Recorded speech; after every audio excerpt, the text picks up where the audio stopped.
Walillahil asmaul husna fad'uhu biha. Hanya milik Allah nama-nama Allah yang maha indah. Maka berdoalah kalian kepadanya dengan nama-nama tersebut.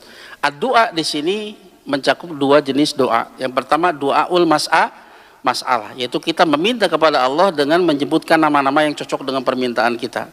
Kalau minta rezeki ya Rozak panggilnya. Kalau minta dikasihani ya Rahman. Kalau minta keselamatan ya Salam. Ya, mana Salam itu Salam yang memiliki keselamatan. Gak ada yang bisa berikan keselamatan kecuali Allah.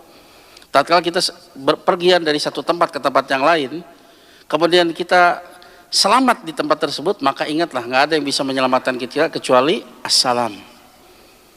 Nggak ada yang jago, apalagi di jalanan payah. Kalau nggak nabrak, ditabrak. Ya, kita sudah hati-hati, yang lain malah. Makanya kalau kita selamat, nggak ada yang bisa menyelamatkan kita kecuali Assalam, Salam.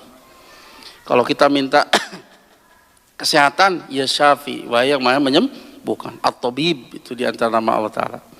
Itu yang pertama, doa masalah. Kita bertawasul dengan nama-nama tersebut dalam permintaan kita. Kalau nggak tahu apa nama yang cocok, maka dengan isim jalalah Allah. Itu Allahumma ya Allah. Nah, itu mencakup semuanya.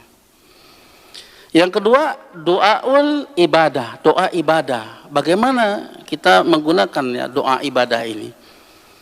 Yaitu dengan menghadirkan makna-makna dari nama-nama dan sifat Allah Subhanahu wa taala. Nanti kita akan bahas setiap nama, maknanya apa? Ya, sifat-sifat Allah seperti apa?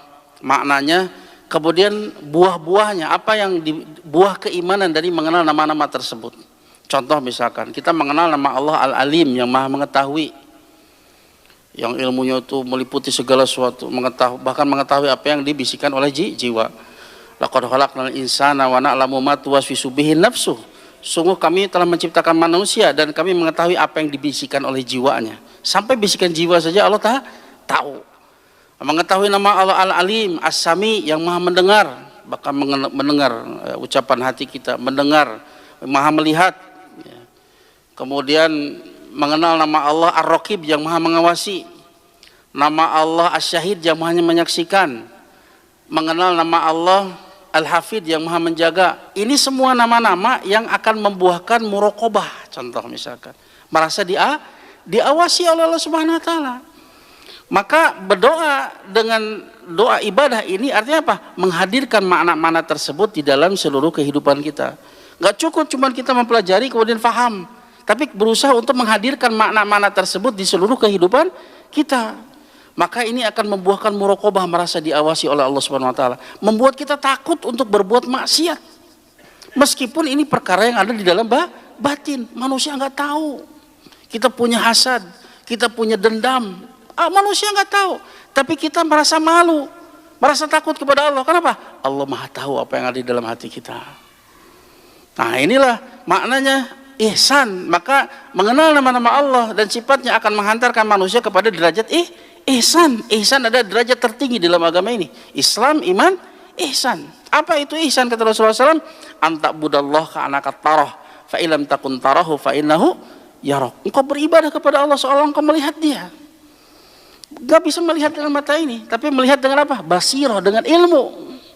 Menghadirkan mana-mana tadi di dalam kehidupan kita. Jika tidak sampai seperti itu, ya, maka ketahuilah Allah melihatmu, yaitu di derajat muraqabah. Makanya ihsan ada dua tingkatan, musyahadah dan muraqabah.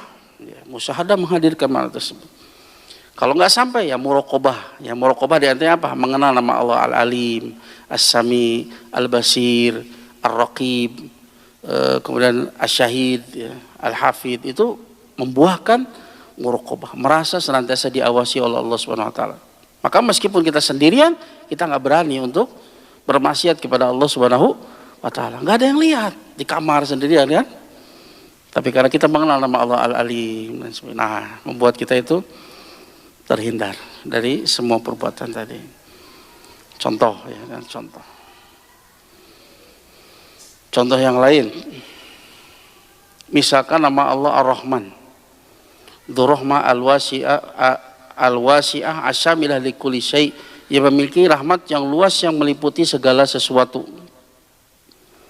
Ya, ada rahmat sifat setiap di dalam nama Allah Ar-Rahman terkandung sifat rahmah, sifat rahmat bagi Allah. Ini adalah bukan makhluk, ini sifat Allah. Nah, asar ya, pengaruh dari sifat rahmat ini, Allah memiliki rahmat yang Allah turunkan. Makanya Rasulullah SAW bersabda dalam hadis Muslim, innalillahi mi'ata rahmatin anzala minha rahmatan wahidah minal jin wal ins wal babahaim wal hawam wa biha yata'atafuna wa biha yatarohamuna wa biha ya'taful wahsyu ala waladiha wa akhrallahu tis'atan wa tis'ina rahmatan yarahamu biha ibadahu yaumal qiyamah. Sesungguhnya Allah memiliki 100 rahmat. Allah cuma turunkan satu saja. Yang satu ini dibagikan untuk jin, manusia, binatang, serangga, semuanya sampai hari kiamat. Yang dengan satu rahmat tersebut seluruh makhluk tadi itu saling berlemah lembut.